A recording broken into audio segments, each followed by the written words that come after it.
Proud privilege to extend a most gracious and ceremonial welcome to our guest of honor, the Honorable Governor of Karnataka, Shri Thawar Chand Gehlot ji. His august presence adds immense dignity, meaning and splendor to the celebration of 50 glorious years of educational service and excellence. On behalf of Kundapur Education Society, I respectfully welcome you, sir.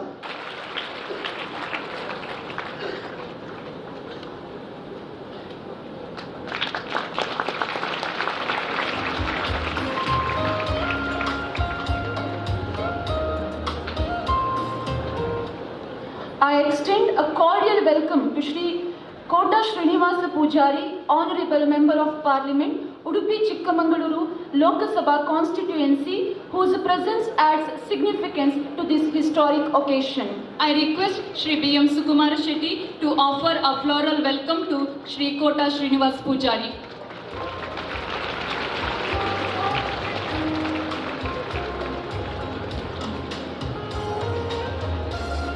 ಎಲ್ಲರಿಗೂ ನಮಸ್ಕಾರ. ನಾನು ನಿಮ್ಮೆಲ್ಲರನ್ನು ಹಾರ್ದಿಕವಾಗಿ ಸ್ವಾಗತಿಸುತ್ತೇನೆ.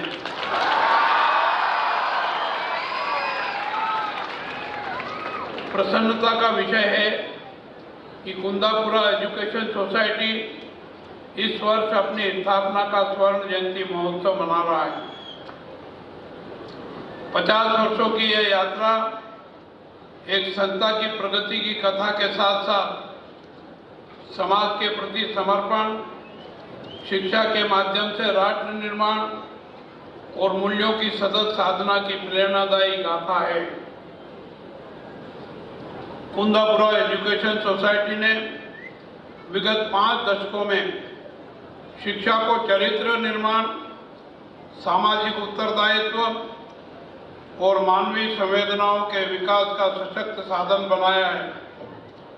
इसके लिए मैं संस्था के अध्यक्ष श्री B.M. कुमार शेट्टी तथा उनकी टीम और सभी सहयोगियों को हार्दिक बधाई एवं शुभकामनाएं देता हूं। 21वीं सदी का भारत युवाओं की आकांक्षाओं, नवाचार और तकनीकी प्रगति से आगे बढ़ रहा है।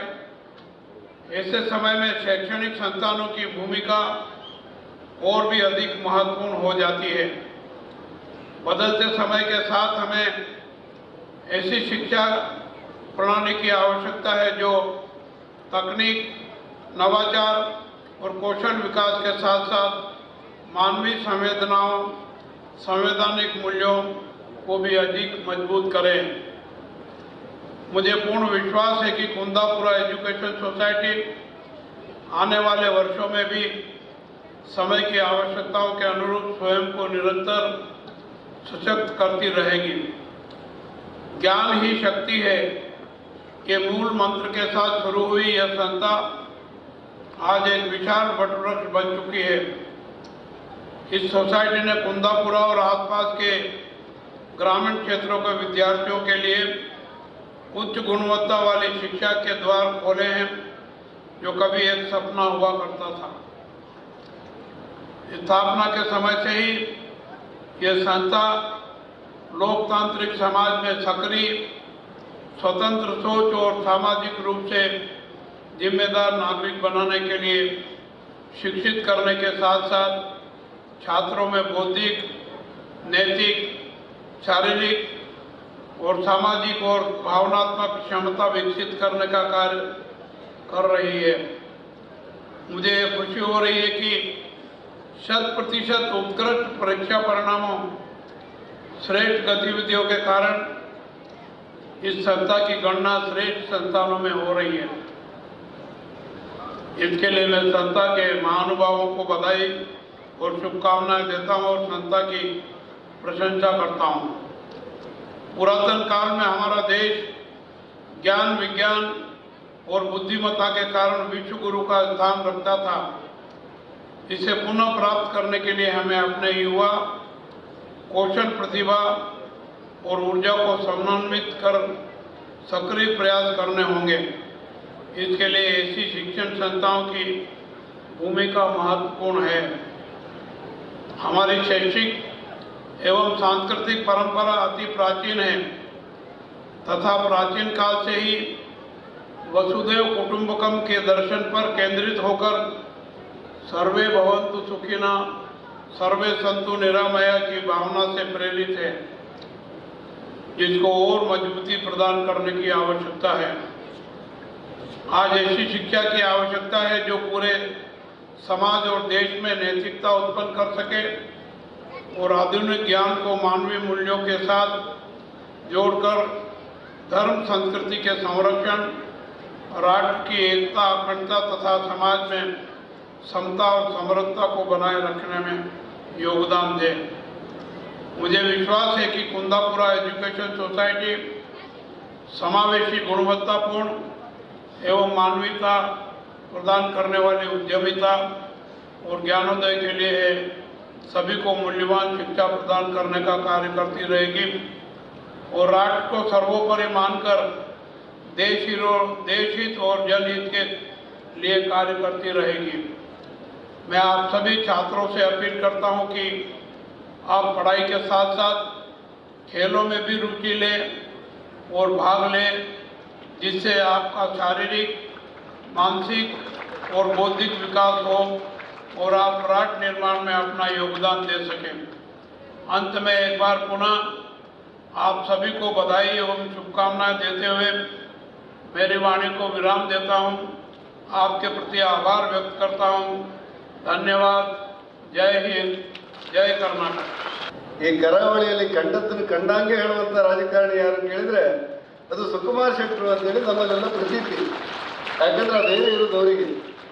ಕಂಡದ್ದನ್ನು ಕಂಡಂತೆ ಹೇಳುವಂಥ ದೊಡ್ಡ ಗುಣವನ್ನು ಇಟ್ಕೊಂಡ ಸುಕುಮಾರ್ ಶೆಟ್ಟರು ಅಗಾಧ ಸಂಖ್ಯೆಯಲ್ಲಿ ಸ್ನೇಹಿತರನ್ನೂ ಗಳಿಸ್ಕೊಂಡಿದ್ದಾರೆ. ಸ್ವಲ್ಪ ಒಳಗಿಂದೊಳಗೆ ಸ್ವಲ್ಪ ವಿರೋಧಿಗಳನ್ನು ಸೃಷ್ಟಿ ಮಾಡ್ಕೊಂಡಿದ್ದಾರೆ ಅನಿಸುವಷ್ಟರ ಮಟ್ಟಿಗೆ ಅವರ ನೇರತನವನ್ನು ಕಂಡವರು ನಾವು. ನಮ್ಗೆ ಆಶ್ಚರ್ಯ ಏನಂದರೆ, ಸುಕುಮಾರ್ ಶೆಟ್ಟರು ಈ ಶಾಲೆ ನೀವು ಹೇಗೆ ಕಟ್ಟಿದ್ವಿ ಅಂತೇಳಿ. ಕರ್ನಾಟಕ ರಾಜ್ಯದಲ್ಲಿ 48,000 ಸರ್ಕಾರಿ ಶಾಲೆಗಳಿವೆ. 48,000 ಸರ್ಕಾರಿ ಶಾಲೆಗಳು. ಒಂದು ಅಂಕಿಅಂಶಗಳ ಪ್ರಕಾರ ಈ ವರ್ಷ ಭೋಜೇಗೌಡ ಶಿಕ್ಷಣ ತಜ್ಞರಿದ್ದೀರಿ, ಈ ಅಂಶ 7,000 ಶಾಲೆಗಳು ಮಕ್ಕಳಿಲ್ಲ ಅನ್ನುವಂಥ ಕಾರಣಕ್ಕೆ ಮುಚ್ಚುವ ಸ್ಥಿತಿಯಲ್ಲಿದೆ. 7,000 ಶಾಲೆಗಳು. ಅಂಥ ಸ್ಥಿತಿಯಲ್ಲಿ 50 ವರ್ಷಗಳಿಂದ ಸರ್ಕಾರದ ಅನುದಾನ ಇಲ್ಲದೆ ಈ ಶಾಲೆಯನ್ನು ಕಟ್ಟಿದ್ದು, ಬೆಳೆಸಿದ್ದು, ಇಷ್ಟು ಯಂತ್ರಕ್ಕೆ ಕೊಂಡೊಯ್ದದ್ದು, ಒಂದು ಶಿಕ್ಷಣ ಸಂಸ್ಥೆಯಲ್ಲಿ 5,000 ಜನ ಮಕ್ಕಳಿರುವುದು, ಒಂದು ಡಿಗ್ರಿ ಕಾಲೇಜಲ್ಲಿ 1,800 ಜನ ನಿರಂತರವಾಗಿ ಕಲಿತಾ ಇದ್ದಾರೆ ಅಂತ ಹೇಳಿದ್ರೆ ಇದೊಂದು ಐತಿಹಾಸಿಕವಾದ ದಾಖಲೆ ಎನ್ನುವಷ್ಟರ ಮಟ್ಟಿಗೆ ಈ ಕಾಲೇಜನ್ನು ಸುಕುಮಾರ್ ಶೆಟ್ಟರು ಮತ್ತು ಅವರ ಹಿರಿಯರು ತಂದೆ ಇಟ್ಟಿದ್ದಾರೆ ಅನ್ನೋದೇ ನಮಗೆಲ್ಲರಿಗೆ ಖುಷಿ, ಸಂತೋಷ, ಸಮಾಧಾನ. ಅದಕ್ಕೆ ಪೂರಕವಾಗಿ ಘನತೆವೆತ್ತ ರಾಜ್ಯಪಾಲರು ಇವತ್ತು ಈ ಶಾಲೆಗೆ ಬಂದಿದ್ದಾರೆ. ಒಂದ್ಸಾರಿ ಯೋಚನೆ ಮಾಡಿ ನೋಡಿ, ಕೇಂದ್ರದಲ್ಲಿ 7 ವರ್ಷಗಳ ಕಾಲ ಸೋಷಿಯಲ್ ಮಿನಿಸ್ಟರ್ ಆಗಿ ಭಾರತ ದೇಶದ ರಾಜಕಾರಣವೂ ಸೇರಿದಂತೆ ಸರ್ವ ಆಡಳಿತವನ್ನೂ ಅರ್ಥ ಮಾಡಿಕೊಂಡಂಥ ಅಪರೂಪದ ರಾಜ್ಯಪಾಲ ಯಾರು ಕೇಳಿದ್ರೆ ಅದು ಕರ್ನಾಟಕದ ರಾಜ್ಯಪಾಲರು ಅಂತೇಳಿ ನಾವೆಲ್ಲ ಖುಷಿಯಿಂದ, ಹೆಮ್ಮೆಯಿಂದ ಹೇಳುವಾಗ ಅವರು ಈ ಶಾಲೆಗೆ ಬಂದಿದ್ದಾರೆ ಅಂದರೆ ಅದು ನಮಗೆ ತುಂಬ ಇಷ್ಟ ಅನಿಸುತ್ತೆ. ನಾನು 2 ನಿಮಿಷದಲ್ಲಿ ನಾನು ಮಾತನ್ನು ಮುಗಿಸ್ಬೇಕು ಅಂತ ಅಂದ್ಕೊಂಡಿದ್ದೇನೆ. ಒಂದ್ಸಾರಿ ತಾವು ಮಕ್ಕಳೆಲ್ಲ ಯೋಚನೆ ಮಾಡಬೇಕು. ನಮ್ಮ ಭಾರತ ಇವತ್ತು, ಅಂದು ಭಾರತ ಹೇಗಿತ್ತು, ಇವತ್ತು ಭಾರತ ಹೇಗಿದೆ ಅಂತ ಒಂದ್ಸಾರಿ ಯೋಚನೆ ಮಾಡಿದರೆ 1947 ಮಧ್ಯರಾತ್ರಿ ಭಾರತಕ್ಕೆ ಸ್ವಾತಂತ್ರ್ಯ ಬಂತು ಅಂದಾಗ ಹೇಗೆ ಘೋಷಣೆ ಮಾಡಿದ್ದು ಸ್ವಾತಂತ್ರ್ಯ ಅಂತೇಳಿ ಒಬ್ಬ ಹುಡುಗ ಕೇಳಿದ್ರಂತೆ. 1947 ಆಗಸ್ಟ್ 15ನೇ ತಾರೀಕು ಮಧ್ಯರಾತ್ರಿ 12 ಗಂಟೆಗೆ ಸ್ವಾತಂತ್ರ್ಯವನ್ನು ಭಾರತ ಘೋಷಣೆ ಮಾಡಿದ್ದು ಶಂಕರಾದದ ಮೂಲಕ. ಆ ಸಂದರ್ಭದಲ್ಲಿ ಬ್ರಿಟಿಷ್ ಧ್ವಜವನ್ನು ಕೆಳಗಿಳಿಸಿ ಭಾರತದ ತ್ರಿವರ್ಣ ಧ್ವಜವನ್ನು ಏರಿಸುವಾಗ ಅವತ್ತಿನ ಗವರ್ನರ್ ಆಗಿರುವಂಥ ಮೌಂಟ್ ಬ್ಯಾಟನ್ ತನ್ನಲ್ಲೇ ಯೋಚನೆ ಮಾಡಿದರಂತೆ, ಎಂಥ ಭಾರತವನ್ನು ನಾನು ಬಿಟ್ಟು ಹೋಗ್ತಾ ಇದ್ದೇನೆ, ವೈವಿಧ್ಯಮಯವಾದಂಥ ಭಾರತ, ನೆಲ ಜಲ ಕನಸುಗಳನ್ನು ಕಂಡಿರುವಂಥ ಅದ್ಭುತ ಭಾರತವನ್ನು ಬಿಟ್ಟು ಹೋಗ್ತಾ ಇದ್ದೇವೆ ಅಂತೇಳಿ ತಾನಿಗೆ ತಾನೇ ಟಿಪ್ಪಣಿಯನ್ನು ಮಾಡಿಕೊಳ್ತಾ ಇದ್ದಂತೆ. ಅವನು ಹೇಳ್ತಾನೆ ತನ್ನ ಟಿಪ್ಪಣಿಯಲ್ಲಿ, ಎಂಥ ಭಾರತವನ್ನು ನಾನು ಬಿಟ್ಟು ಹೋಗ್ತಾ ಇದ್ದೇನೆ. ಈ ಭಾರತ ಅಂತ ಹೇಳಿದ್ರೆ ನೆಲವನ್ನು ಭೂಮಿ ತಾಯಿ ಅಂತೇಳಿ ಪೂಜೆ ಮಾಡುತ್ತೆ. ಈ ಭಾರತದಲ್ಲಿ ಮರವನ್ನು ದೇವರು ಅಂತ ಪೂಜೆ ಮಾಡುತ್ತೆ, ಗಿಡವನ್ನು ಬಳ್ಳಿಯನ್ನು ದೇವರು ಅಂತ ಪೂಜೆ ಮಾಡುತ್ತೆ, ಸುಡುವ ಅಗ್ನಿಯನ್ನ ಅಗ್ನಿ ದೇವತೆ ಅಂತ ಹೇಳುತ್ತೆ, ಗಾಳಿಯನ್ನ ವಾಯುದೇವ ಅಂತ ಹೇಳುತ್ತೆ, ನೀರನ್ನ ವರುಣದೇವ ಅಂತ ಹೇಳುತ್ತೆ. ಒಂದು ವರ್ಷಕ್ಕೆ ಅವತ್ತು ಸ್ವಾತಂತ್ರ್ಯ ಸಂದರ್ಭದಲ್ಲಿ 1 ವರ್ಷಕ್ಕೆ 25,000 ಜನ ಅಯೋಜಿತ ಭಾರತದಲ್ಲಿ ಹಾವು ಕಚ್ಚಿ ಸಾಯ್ತಾ ಇದ್ದಾರಂತೆ. ಆ ಹಾವನ್ನು ಪ್ರಕೃತಿ ಅಂತ ಪೂಜೆ ಮಾಡುತ್ತೆ. ಇಂಥ ನೆಲ ಜಲ ಬದುಕನ್ನು ಪ್ರೀತಿಸುವಂತ, ಗೌರವಿಸುವಂತ, ಪೂಜಿಸುವಂತ ಜಗತ್ತಿನಲ್ಲಿ ಯಾವುದಾದ್ರೂ ಒಂದು ರಾಷ್ಟ್ರ ಇದ್ರೆ ಅದು ಭಾರತ, ಭಾರತ, ಭಾರತ. ಆ ಕಾರಣಕ್ಕೆ ನಾನು ಭಾರತವನ್ನು ಬಿಟ್ಟು ಹೋಗ್ತೇನೆ ಅಂತೇಳಿ ಅವನು ಸಂಕಟ ಪಡ್ತಾ ಇದ್ದಂತೆ. ಅವತ್ತಿರುವ ಭಾರತ ಏನು ಕೇಳಿದ್ರೆ, ಅವತ್ತಿನ ಭಾರತ ಏನು ಅಂತ ನೀವು ಯೋಚನೆ ಮಾಡಿ ಒಂದು ಸಾರಿ. ನನ್ನ ಭಾರತ, ಅವತ್ತಿನ ಕಷ್ಟದಲ್ಲಿರುವಂಥ ಭಾರತ, ಒಂದು ಕಾಲದಲ್ಲಿ ಆರ್ಥಿಕ ಶಕ್ತಿಗೆ ಸಂಕಷ್ಟ ಉಂಟಾಗಿ ಭಾರತದ ಚಿನ್ನವನ್ನು ವಿದೇಶಕ್ಕೆ ಅಡ ಇಟ್ಟಿತ್ತು ನನ್ನ ಭಾರತ. ಆದರೆ ಅದೇ ಭಾರತ ಒಂದು ಕಾಲದಲ್ಲಿ ಆರ್ಥಿಕ ಸಂಕಷ್ಟಕ್ಕೊಳಗಾಗಿ ಚಿನ್ನವನ್ನು ವಿದೇಶಕ್ಕೆ ಅಡ ಇಟ್ಟಂತ ನನ್ನ ಭಾರತ ಇವತ್ತು ಜಗತ್ತಿನ 70 ರಾಷ್ಟ್ರಗಳಿಗೆ ಸಾಲ ಕೊಡುವಂಥ ಭಾರತ ಆಗಿ ಪರಿವರ್ತನೆ ಆಯ್ತಲ್ಲ, ಅದು ಕೂಡ ನನ್ನ ಭಾರತ. ನೀವೇನಾದ್ರೂ ಹಿಮಾಲಯನ್ ಬಂಡರ್ ಓದಿದ್ರೆ, ಆ ಹಿಮಾಲಯನ್ ಬಂಡರ್ ಬರೆದಂತ ಆ ಸೇನಾನಿ ಬರೀತಾರೆ ದಳವಾಯಿ, ನಾನು ಭಾರತದ ಸೇನಾನಿಯಾಗಿ ಕಾಶ್ಮೀರದ ಗಡಿಯಲ್ಲಿ ನಿಂತುಕೊಂಡಿದ್ದೇನೆ. ನನ್ನ ಕಾಲಿಗೆ ಸಾಕ್ಸ್ ಇರಲಿಲ್ಲ, ನನ್ನ ಕೈಗಳಿಗೆ ಚೀಲಗಳಿರಲಿಲ್ಲ, ಹಿಮದ ಗಡ್ಡೆಯಿಂದಾಗಿ ನನ್ನ ಬಾಯಿಯಲ್ಲಿ ರಕ್ತ ಬಂತು, ನನ್ನ ದೇಹ ಮರಗಟ್ಟಿ ಅಂತ ಹೇಳಿ ಅವನು ಬರಿತಾ ಹೇಳ್ತಾನೆ. ದೇಶದ ಗಡಿಯಲ್ಲಿ ನಿಂತ ಸೈನಿಕರಿಗೆ ರಕ್ಷಣೆ ಕೊಡ್ಲಿಕ್ಕೆ ಆಗದಿರುವಂತ ಯಾವುದಾದ್ರೂ ಆಡಳಿತ ಇದ್ರೆ ಆ ಆಡಳಿತಕ್ಕೆ ನೀವು ಗೌರವ ಕೊಡ್ತೀರಿ. ಆದ್ರೆ ಈ ಪುಸ್ತಕ ಹಿಮಾಲಯನ್ ಬಂಡರ್ ಓದುವಂತ ಪುಸ್ತಕಕ್ಕೆ, ನನ್ನ ಪುಸ್ತಕ ಓದಿದ್ರಾದ ನನಗೆ ನಿಮಗೆ ಧಿಕ್ಕಾರ ಅಂತಾನೆ. ಅಷ್ಟು ನೋವಿದ್ದೀನಿ.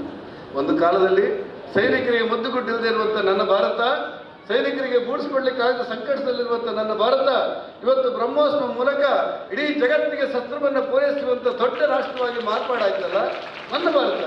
ಈ ಎಲ್ಲ ಹಿನ್ನೆಲೆಯಲ್ಲಿ ನಾವು ಯೋಚನೆ ಮಾಡಿದರೆ ಬೆಳೀತಾ ಇರುವಂಥ ಭಾರತ ವಿದ್ಯೆಯಿಂದ, ಬುದ್ಧಿಯಿಂದ, ಶಕ್ತಿಯಿಂದ, ಸಾಮರ್ಥ್ಯದಿಂದ ಇಷ್ಟು ಎತ್ತರಕ್ಕೆ ಬೆಳೀತಾ ಇರುವಾಗ ಇವತ್ತು ಇಡೀ ರಾಜ್ಯಕ್ಕೆ ಮಾದರಿ ಆಗಬಹುದಂತ BBID ಕಾಲೇಜಿಗೆ ಘನತೆವೆತ್ತ ರಾಜ್ಯಪಾಲರು ಬಂದು ನಿಮ್ಮನ್ನು ಉದ್ದೇಶಿಸಿ ಮಾತನಾಡ್ತಾರೆ ಅಂದರೆ ಅದೊಂದು ಕ್ರಾಂತಿಕಾರಿ ಕಲ್ಪನೆ ಅಂತ ನೆನೆಸ್ಬಿಡುತ್ತೆ.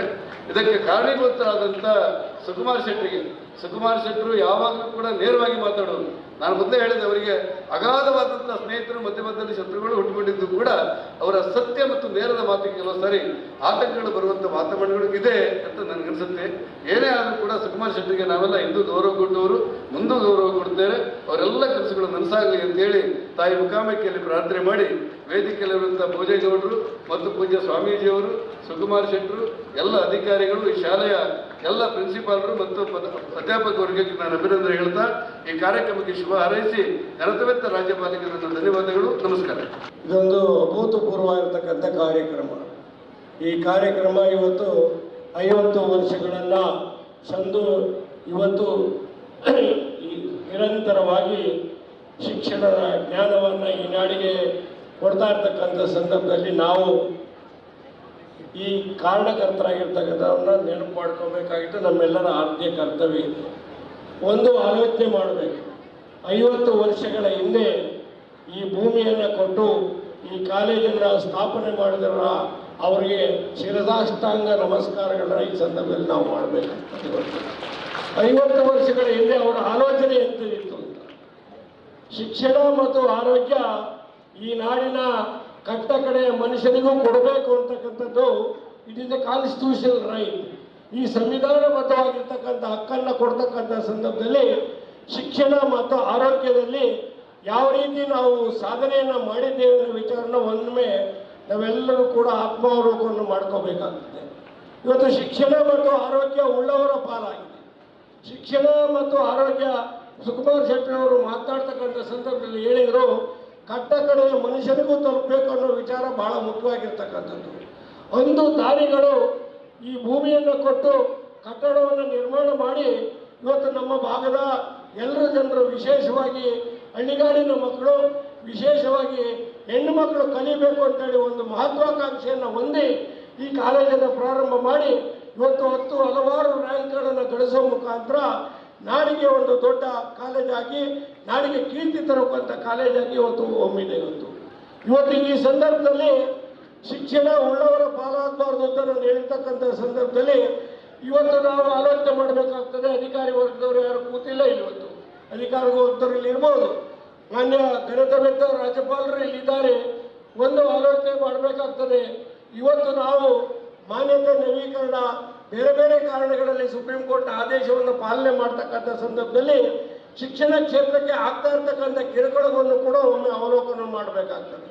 ಇವತ್ತು 50 ವರ್ಷಗಳ ಹಿಂದೆ ಕೋಟಾ ಶ್ರೀನಿವಾಸ ಪೂಜಾರಿ ಈ ಭೂಮಿಯನ್ನು ಕೊಟ್ಟಂಥವರಿಗೆ ಇವತ್ತು ನಾವು ಈ ಭೂಮಿಯ ದಾಖಲೆಗಳನ್ನು ಕೊಡಿ ಅಂತೇಳಿ ಕೇಳ್ತಕ್ಕಂಥದ್ದು ಎಷ್ಟರ ಮಟ್ಟಿಗೆ ಸರಿ ಇದೆ. ಇವತ್ತು ಮಾನ್ಯತೆ ನವೀಕರಣ 50 ವರ್ಷಗಳ ಹಿಂದೆ ಇವತ್ತು ಭೂಮಿಯನ್ನು ಕೊಟ್ಟು 50 ವರ್ಷಗಳನ್ನು ಸಂದಿರ್ತಕ್ಕಂಥ ಸಂದರ್ಭದಲ್ಲಿ ಭೂಮಿಯ ದಾಖಲೆಯನ್ನು ನಾವು ಎಲ್ಲಿಂದ ತರಬೇಕಾಗ್ತದೆ. ಇದನ್ನು ಹಲವಾರು ಬಾರಿ ನಾನು ಕೂಡ ಸದಸ್ಯ ಸಮಿತಿ ಸದಸ್ಯನಾಗಿ ಚರ್ಚೆ ಮಾಡಿದ್ದೇವೆ. ಇಂಥ ಒಂದು ಕಾರಣವನ್ನು ಇಟ್ಕೊಂಡು ಶಿಕ್ಷಣ ಸಂಸ್ಥೆಗೆ, ವಿಶೇಷವಾಗಿ ಪ್ರೈವೇಟ್ ಸಂಸ್ಥೆಗಳಿಗೆ ಕಿರುಕುಳ ಆಗ್ತಾ ಇರ್ತಕ್ಕಂಥದ್ದನ್ನು ಇವತ್ತು ನಾವು ಹೋಗಲಾಡಿಸಬೇಕಾಗಿದೆ. ಇವತ್ತು ಸರ್ಕಾರ ಕೊಡ್ತಾ ಇರ್ತಕ್ಕಂಥ 40% ಶಿಕ್ಷಣ ಸರ್ಕಾರವು, ಇವತ್ತು ಪ್ರೈವೇಟ್ ಸಂಸ್ಥೆಗಳಿಂದ 60-65% ಶಿಕ್ಷಣವನ್ನು ಕೊಡ್ತಕ್ಕಂಥ ಯಾರು ಸಂಸ್ಥೆಗಳಿದ್ರೆ ಅದು ನಮ್ಮ ಪ್ರೈವೇಟ್ ಸಂಸ್ಥೆಗಳು ಅನ್ನೋ ವಿಚಾರವನ್ನು ಇವತ್ತು ನಾವು ಒಪ್ಪಬೇಕಾಗ್ತದೆ. ಈ ಪ್ರೈವೇಟ್ ಸಂಸ್ಥೆಗಳಿಂದ ಕೊಡ್ತಾ ಇರ್ತಕ್ಕಂಥ ಶಿಕ್ಷಣ ಬಹಳಷ್ಟು ಗುಣಮಟ್ಟದ ಶಿಕ್ಷಣ ಇದೆ. ಸರ್ಕಾರದಲ್ಲಿ ಕೊಡ್ತಕ್ಕಂಥ ಸರ್ಕಾರಿ ಶಾಲೆಗಳು ಗುಣಮಟ್ಟದ ಶಿಕ್ಷಣ ಇದೆ. ಆದರೆ ಸರ್ಕಾರ ಯೋಚನೆ ಮಾಡ್ತಕ್ಕಂಥ ಸಂದರ್ಭ ಇವತ್ತು most of the college has vacancy of the problem of the faculties. More than 60% vacancies of the faculties in almost all the government schools from primary to degree college. This is in the ಸಂದರ್ಭ how do you get the quality of education for our children?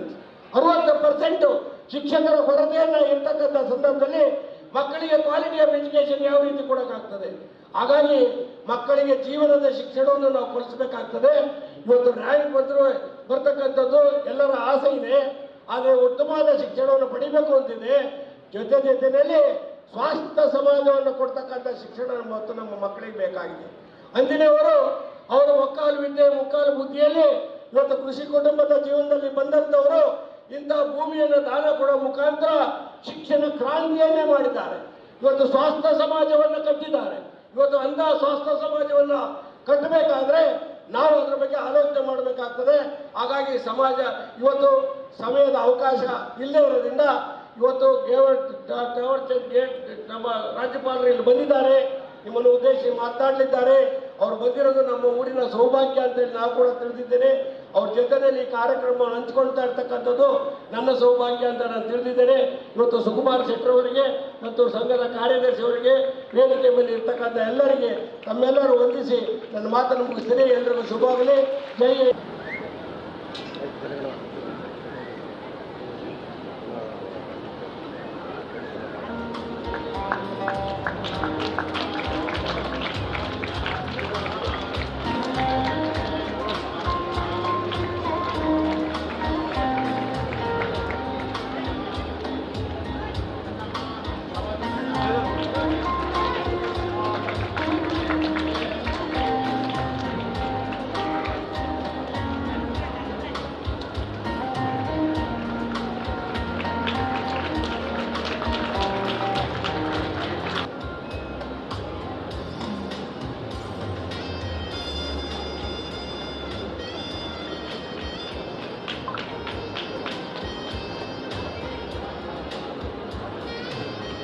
Shri S.L. Bojegowda, Member of Karnataka Legislative Council, Karnataka Southwest Teacher Constituency,